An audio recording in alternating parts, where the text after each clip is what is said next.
এটা আজকে আইনপিটির বর্ধিত কেন্দ্র কার্যকরী কমিটির বৈঠক।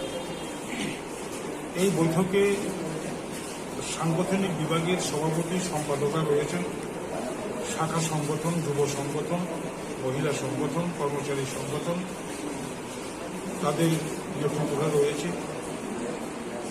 বর্ধিত অধিবেশনের মূল এজেন্ডা হচ্ছে আসন্ন স্বশাসিত জেলা পরিষদের সাধারণ নির্বাচন, সাংগঠনিক এবং বর্তমান যে একটা গুরুত্বপূর্ণ ইস্যু নয়ার নাগরিকত্ব আইন, এর বিরুদ্ধে আইনপিটি 2016 সাল থেকেই আমাদের আন্দোলন চলে আসছিল, এখনো আন্দোলন চলছে।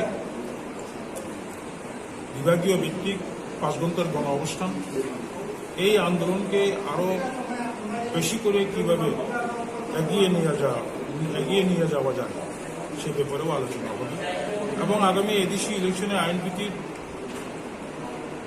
কি সিদ্ধান্ত হবে, কি ধরনের নির্বাচনে যাবে, নির্বাচনী কৌশল এগুলি নির্ধারণ